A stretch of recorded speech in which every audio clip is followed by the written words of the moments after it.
अस्सलाम वालेकुम नाजरीन, सईद बलोच एक नई वीडियो के साथ आपकी खिदमत में हाजिर है। नाजरीन, आजकल सुप्रीम कोर्ट ऑफ पाकिस्तान में साबिक वज़ीर आज़म नवाज़ शरीफ की ताहयात नहली ख़त्म कराने से मुतल्लिक केस की समाअत जारी है।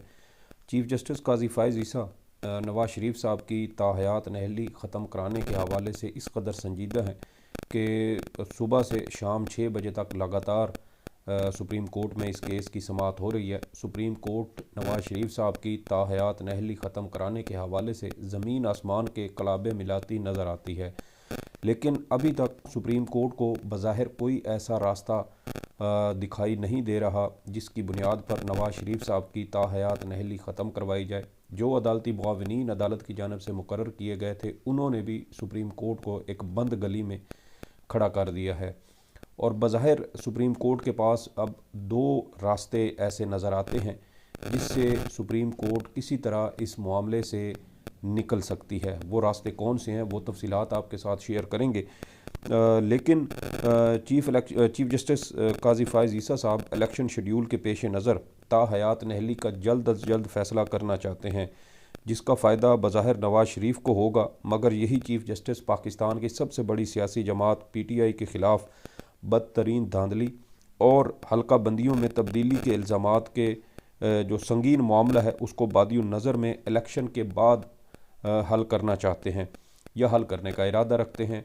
हल्का बंदियों के मामले पर तो मुतअद्दिद दरख्वास्तें सुप्रीम कोर्ट में हम कवर कर चुके हैं और जो दरख्वास्त गुजार हैं उनके बार बार के तहफ़्फ़ुज़ात के बावजूद सुप्रीम कोर्ट उनकी दरख्वास्तें फ़ौरी तौर पर सुनकर उनके ऊपर फ़ैसला नहीं करना चाहती, क्योंकि सुप्रीम कोर्ट ये समझती है कि अगर इन दरख्वास्तों पर फ़ैसला दिया तो फिर इलेक्शन ताख़ीर का शिकार हो सकते हैं। यानी धांधली ज़दा इलेक्शन मंजूर हैं, लेकिन अगर इलेक्शन जो पहले ही 90 रोज़ की ताख़ीर से हो रहे हैं, अगर वो चंद रोज़ मज़ीद आगे हो जाते तो शायद इससे सुप्रीम कोर्ट की शान में गुस्ताखी होती या उसकी इज़्ज़त मजरूह हो सकती थी।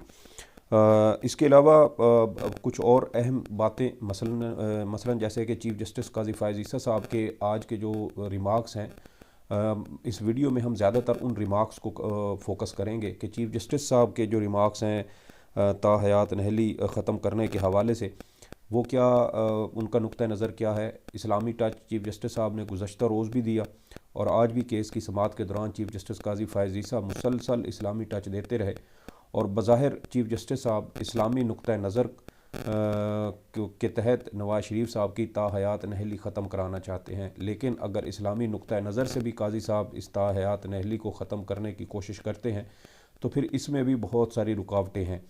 लेकिन हमने प्रैक्टिस एंड प्रोसीजर कानून केस में देखा कि चीफ जस्टिस साहब वो तमाम तर सवालात जो अदालत के सामने रखे गए या जजेस की जानिब से वो सवालात अदालत में उठाए गए, चीफ जस्टिस ने उन तमाम सवालात को नज़रअंदाज कर दिया और पार्लियामेंट के बनाए हुए उस कानून को आइनी और कानूनी तौर पर दुरुस्त करार दिया और जो वजूहात चीफ जस्टिस साहब को तहरीरी तफसीली फ़ैसले में बताना चाहिए थी वो भी नहीं बताई गई।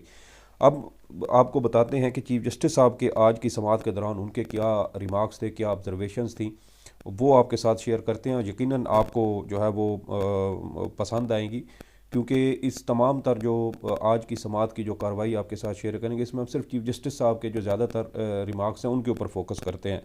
आज केस की समाअत के दौरान वकील खुरम रज़ा ने ताहयात नहली केस सुनने पर अदालत के दायरे इख्तियार पर सवाल उठाया कि ये अपीलें किस कानून के तहत चल रही हैं। क्या आर्टिकल 187 के तहत अपीलें एक साथ समाअत के लिए मुकर्रर की गई, जिस पर चीफ जस्टिस काजी फ़ाइज़ ईसा ने कहा आप अपनी दरख्वास्त तक महदूद रहें। वकील खुरम रज़ा ने कहा कि अदालत मुकदमा की कार्रवाई आर्टिकल 184(3) में चला रही है या 187 के तहत।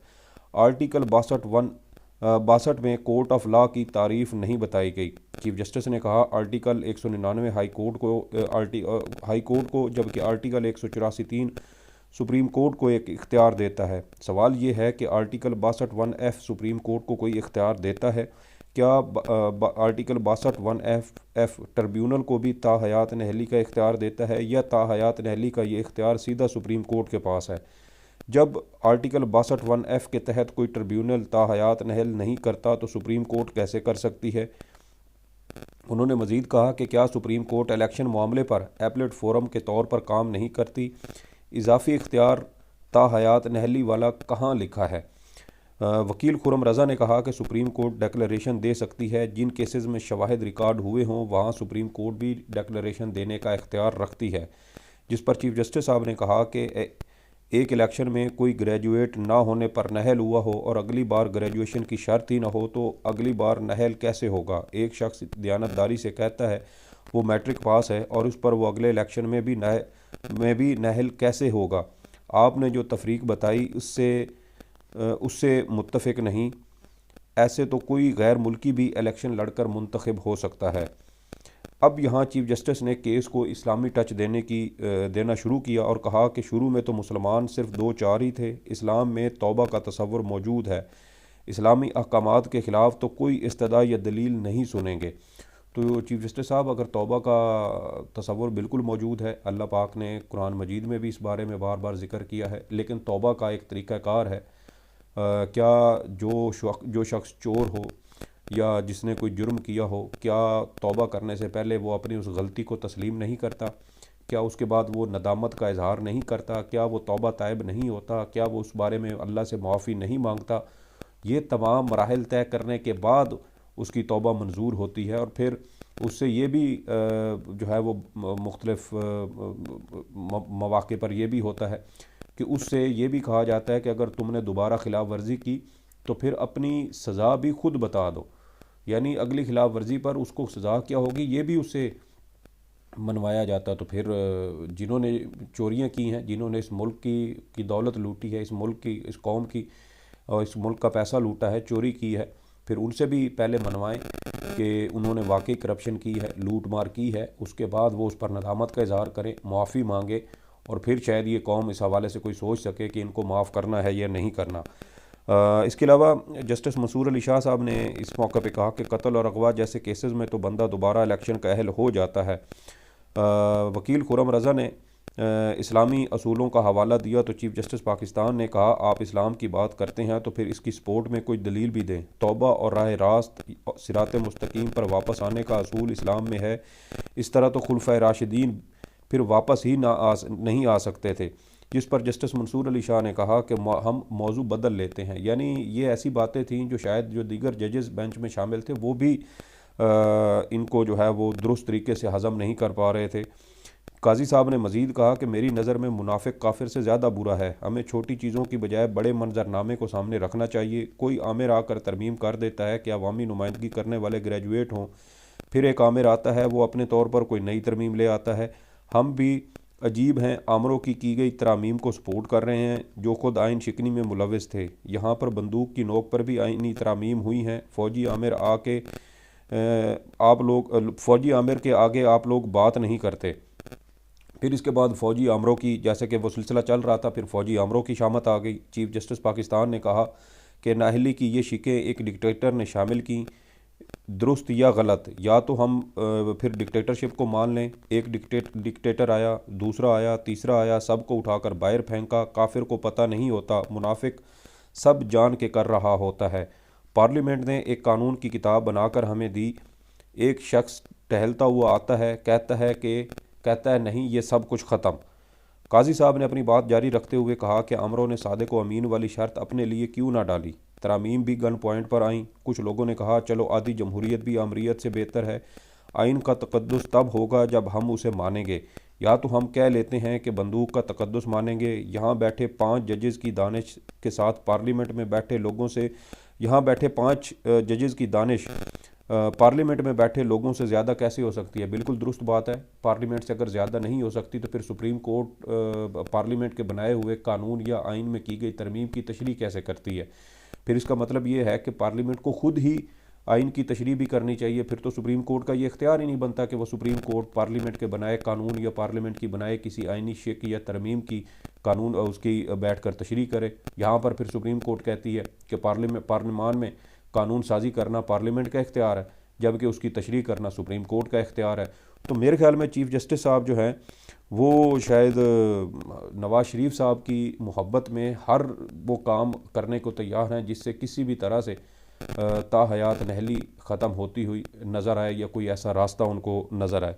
इसी वजह से वो पार्लियामान की दानिश को भी तस्लीम कर रहे हैं, सुप्रीम कोर्ट की आइनी तशरीह के इख्तियार को भी छोड़ने को तैयार हैं। आइनी शिकें आइनी असूलों के हवाले से भी वो बार बार चीज़ें शामिल कर रहे हैं। और सुप्रीम कोर्ट बार एसोसिएशन ने ही अपनी दरख्वास्त में इन जो इस्लामी नुकात हैं कि ताहयात नहली के हवाले से या ताहयात बददियानत करार देने के हवाले से, वो सुप्रीम कोर्ट बार एसोसिएशन ने एहसन बून साहब की क़यादत में ये दरख्वास्त सुप्रीम कोर्ट में दायर की थी और शायद चीफ जस्टिस साहब ने ये तमाम चीज़ें वहीं से अडॉप्ट की हैं।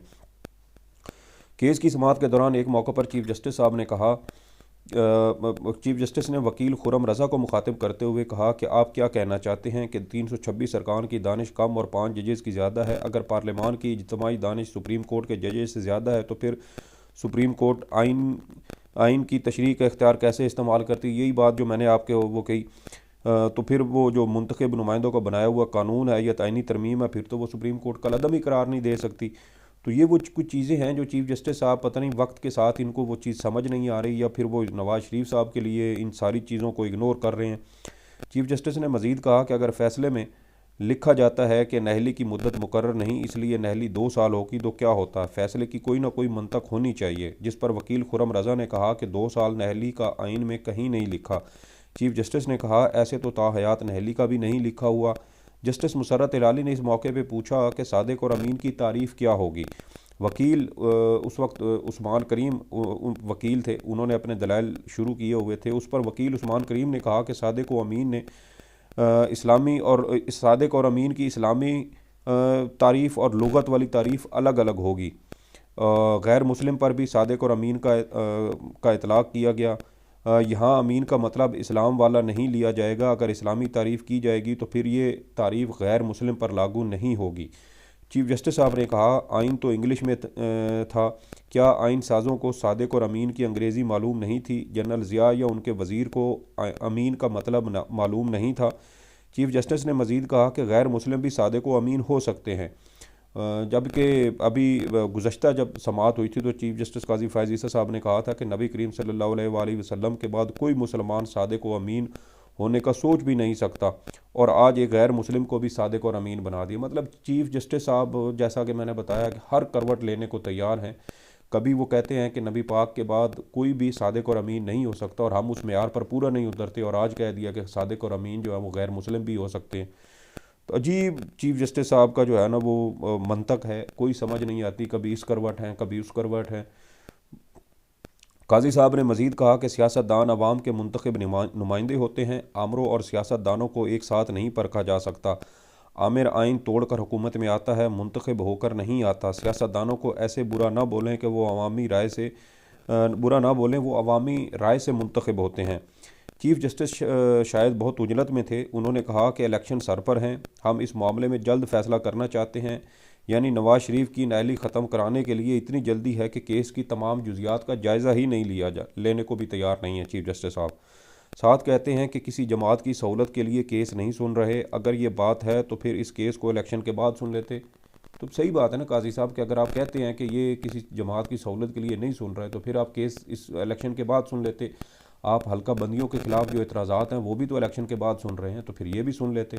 तो इससे तो यही फिर एक वाज़ेह तासुर मिलता है कि आप सिर्फ़ एक शख्स नवाज़ शरीफ को सहूलत देने के लिए ये मुकदमा सुन रहे हैं और चाहते हैं कि 11 जनवरी से पहले पहले इसको सुना जाए ताकि नवाज़ शरीफ साहब की सहूलत हो सके, उनके जो ताहयात नहली का उन पर ठप्पा लगा हुआ है वो ख़त्म हो, और जो इलेक्शन ट्रिब्यूनल्स की जानिब से जब नज़र षानी शुदा फ़हरिस्तें इलेक्शन कमीशन को मिलेंगी तो उन नज़र षानी शुदा फ़हरिस्तों में नवाज़ शरीफ साहब का नाम भी शामिल हो सके। तो चीफ जस्टिस साहब ने मज़ीद कहा कि नहली वन टर्म के आइन में नहली वन टर्म का भी कहा गया है। क्या नहली 3 साल की हो सकती है? अगर नहल हुआ है तो क्या वो ज़िमनी इंतखाबात या मिड टर्म इंतखाबात में हिस्सा ले सकता है?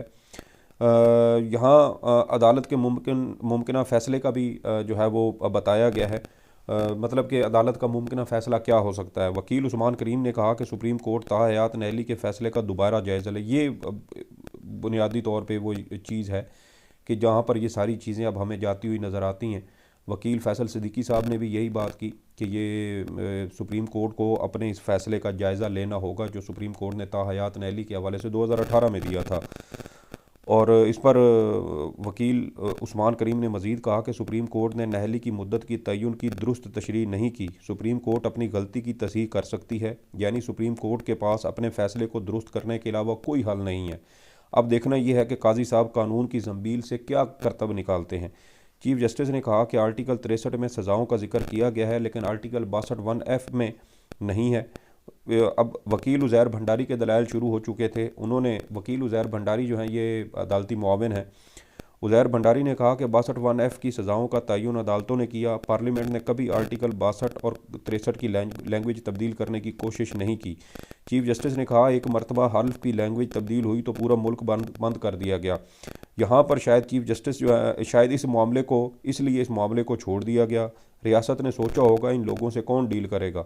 बज़ाहिर ऐसा लगता है जैसे चीफ जस्टिस काजी फ़ाइज़ ईसा 2017 में इंतखाबी हल्फनामे में तरमीम की हिमायत कर रहे थे, जिसके तहत ख़त्म नबूवत का हिस्सा तब्दील किया गया, जिसके बाद 2017 का फैज़ाबाद धरना हुआ था। इस पर वकील उज़ैर भंडारी ने गालिब के शेर के साथ जवाब दिया कि यह गालिब जैसी बात है कि यूँ होता तो क्या होता।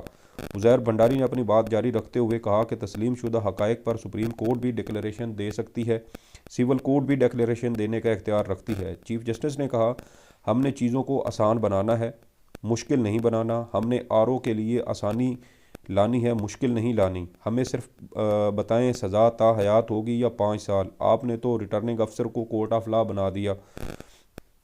चीफ जस्टिस ने मज़ीद कहा कि हम आपको सुनना चाहते हैं, मगर हमने केस ख़त्म भी करना है। अब देखें कि कितनी जल्दी उनको थी कि केस ख़त्म भी करना है। उन्होंने मज़ीद कहा कि हमने अपना आर्डर भी लिखना है, इस मुकदमे को तूल नहीं दे सकते। इंतखाबात का शेड्यूल मद्देनज़र रखते हुए फ़ैसला भी लिखना है। इससे ये एक तासुर मिलता है कि जैसे चीफ जस्टिस और उनके जो दीगर जजेज़ हैं वो ये तय कर चुके हैं कि फ़ैसला क्या होगा, और वो सिर्फ खानापुरी के तौर पर इन वकीलों के, इन अदालती मुआवनीन के जो दलाइल हैं वो सुन रहे हैं। वो फ़ैसला लिखने के लिए बेचैन हैं, और फ़ैसले के हवाले से उनका जो तमाम तर जो आउटले है, जो खाका है, वो पहले ही तैयार कर चुके हैं। और ये सारी जो कार्रवाई शायद हो रही है ये महज दिखावे के लिए हो रही है। चीफ जस्टिस ने मज़ीद कहा कि झूठ बोलने वाला ताहयात नहल और बगावत करने वाला 5 साल के लिए कैसे नायल हो सकता है। इस नुक्ते की तरफ किसी का ध्यान नहीं गया। पार्लियामेंट ने यह तरामीम मर्जी से नहीं की, उन पर थोपी गईं। पूरे पाकिस्तान को यरगमाल बनाने वाले दोबारा इलेक्शन लड़ रहे हैं। आइन में ये सब चीज़ें कहाँ से हैं ये कोई नहीं बता रहा। कोई वकील भी डिक्टेटर के ख़िलाफ़ बात नहीं करता। डिक्टेटर कहता है ये तरामीम करो, नहीं तो मैं 25 साल बैठा रहूँगा। आमिर को हटाने के लिए पार्लियामान इसकी बात मान लेती है। अब यहाँ पर देखें कि चीफ जस्टिस साहब 9 मई के जो वाक़यात थे उसके हवाले से भी आज उन्होंने राय देकर ख़ुद को मुतनाज़ा बना दिया है। और अब मेरे ख्याल में पाकिस्तान तहरीक इंसाफ को अपनी दरख्वास्तें काजी फ़ाइज़ ईसा साहब के सामने नहीं लगानी चाहिए। अगर लगती हैं तो फिर इसके ऊपर एतराज़ करना चाहिए, क्योंकि आज चीफ जस्टिस काजी फ़ाइज़ ईसा साहब ने अपना जहन खोल दिया है, अपना जहन ज़ाहिर कर दिया है। और वो ये समझते हैं कि 9 मई में मुबैना तौर पर जो लोग मुलव्विस थे, जिसकी अभी तक तहकीकात ही नहीं हुई, वो उनको भी मुजरिम और कसूरवार बनाए बैठे हैं सिर्फ नवाज़ शरीफ साहब की मोहब्बत में। चीफ जस्टिस साहब ने मज़ीद कहा कि झूठ बोलने वाला ये बात जो है वो हो चुकी है। उसके बाद चीफ जस्टिस साहब ने कहा कि पाकिस्तान में अपनी गलती पर माफ़ी मांगने का कोई तसव्वुर ही नहीं है। आर्टिकल 17 हर शहरी का एक बुनियादी हक़ है। अगर बुनियादी हक़ और आइन की दूसरी शिक में तजाद हो तो किसको तरजीह दी जाएगी। फ़र्ज़ करें ता हयात नहली का फ़ैसला ना होता तो क्या आर्टिकल 17 की बुनियाद पर हम फ़ैसला कर सकते हैं। शुक्र है आर्टिकल 62(1)(f) की अहलियत का मेयार जजेज़ के लिए नहीं है। अगर जजेज़ के लिए ऐसा मेयार होता तो कोई भी जज ना बन सकता। मैं तो डर गया हूँ। शुक्र है पार्लियामान ने यह मेयार हमारे लिए मुकर्रर नहीं किया। ताहयात नहली का फ़ैसला, इलेक्शन एक्ट में तरमीम दोनों ख़त्म हो गए तो नहली कैसे होगी। अदालत इंतखाबात के लिए किसी के हकूक़ मुतासर नहीं करना चाहती। समात में वक्फ़ा करेंगे ताकि हमारे ख़िलाफ़ भी कोई डिक्लेरेशन ना आ जाए। इसके बाद चीफ जस्टिस साहब ने मज़ीद कहा कि आइन में ये जो चीज़ें आईं किस रास्ते से आईं। लोगों और पार्लियामेंट ने सोच समझ कर कानून साजी नहीं की। ये चीज़ें मार्शल लॉ और डिक्टेटर्स के दौर के दौरान आईं। वकील के मुंह से डिक्टेटरशिप के ख़िलाफ़ कोई बात नहीं निकलती। आइन में ये जो चीज़ें आईं किस रास्ते से आईं। लोगों और पार्लियामेंट ने सोच समझ कर कानून साजी नहीं की, इन पर थोपी गई ये चीज़ें उन पर थोपी गई हैं। आर्टिकल 62(1)(f) की ट्यूनिंग की गई। जबरन एक शख्स की मर्ज़ी पूरे पाकिस्तान पर हावी हो गई। पाकिस्तान को यरगमाल बनाने वालों ने माफ़ी मांगी। किससे माफ़ी मांगी। ये चीज़ें मार्शल लॉ और डिक्टेटर्स के दौरान आईं। इसके बाद अदालती मुआविन फैसल सिद्दीकी साहब ने दलाइल शुरू करते हुए कहा कि ताहयात नहली के फ़ैसले की मौजूदगी में इलेक्शन एक्ट में तरमीम बेसूद है। अदालती फ़ैसले का असर किसी सादा कानून साजी से ख़त्म नहीं किया जा सकता। ताहयात नहली का फ़ैसला वापस लिए बगैर 5 साल नहली का कानून गैर आइनी होगा। सुप्रीम कोर्ट को ताहयात नहली का फ़ैसला वापस लेना होगा। सुप्रीम कोर्ट ने ताहयात नहली अदालती डिक्लेरेशन की बुनियाद पर दी थी। लाजमी नहीं कि अदालती डिक्लेरेशन हमेशा के लिए हो। डिक्लेरेशन ख़त्म होते ही नहली की म्यार भी ख़त्म हो जाएगी। अब यहाँ पर फैसल सिद्दीकी साहब ने भी वही बात की और उन्होंने भी कहा कि अगर नवाज़ शरीफ साहब की ताहयात नहली ख़त्म करनी है तो फिर सुप्रीम कोर्ट को अपना ताहयात नहली वाला फ़ैसला वापस लेना होगा। इसके अलावा एक और रास्ता है जो उन्होंने आज बताया है, वो भी इसी तसलसल में आपके साथ आगे शेयर करता हूँ। चीफ जस्टिस ने इस मौके पर कहा, अगर पार्लियामेंट ने पहले ही सुप्रीम कोर्ट का फ़ैसला ख़त्म कर दिया तो अदालत क्यों अपने फ़ैसले को ख़त्म करे। आइन में खिलाफ की सूरत में यही क्यों समझा जाता है कि इसको पुर करने के लिए अदालती तशरीह ही होगी। आइन जिन चीज़ों पर खामोश है उसका मकसद कानून साजी का रास्ता खुला रखना भी हो सकता है, ना कि अदालती तशरीह। आइन में तो कत्ल की सज़ा भी दर्ज नहीं, इसलिए ताज़ीरात पाकिस्तान लाया गया। जस्टिस मंसूर अली शाह ने कहा, ऐसा नहीं हो सकता कि सुप्रीम कोर्ट ये मामला पार्लियामेंट पर ही छोड़ दे। पार्लियामेंट खुद देखे, जो तरमीम करनी है कर ले। जिस पर फैसल सिद्दीकी ने भी तईद करते हुए कहा कि यह मामला पार्लियामेंट पर ही छोड़ा जाए। ये वो दूसरा हल है। यानी पहला हल ये है कि सुप्रीम कोर्ट अपने फ़ैसला वापस ले और आर्टिकल 62(1)(f) की दोबारा तशरीह करे। दूसरा इसमें ये ऑप्शन मौजूद है, दूसरा जो रास्ता है वो ये है कि सुप्रीम कोर्ट ये मामला पार्लियामेंट को भेजे और पार्लियामेंट इस हवाले से दोबारा कोई आइनी तरमीम करे और आर्टिकल 62(1)(f) के अंदर वो तरमीम करते हुए नहली की मुद्दत का तयन करे। चीफ जस्टिस ने एक बार फिर मजहबी टच देते हुए कहा कि सारे मामले का हल इस्लाम में मौजूद है। कुरान पाक में बताया गया है कि इंसान का रुतबा बहुत बुलंद है। इंसान बुरा नहीं, उसके अमाल बुरे होते हैं। किसी को ताहयात नहल करना इस्लाम के ख़िलाफ़ है। 62(1)(f) इंसान को बुरा कह रहा है। अगर कोई शख्स गुनाह से तौबा कर ले तो उसको माफ़ी मिल सकती है। तो गुनाह की तौबा का रास्ता क्या है? क्या सिर्फ घर बैठे बगैर किसी को बताए तौबा हो जाएगी?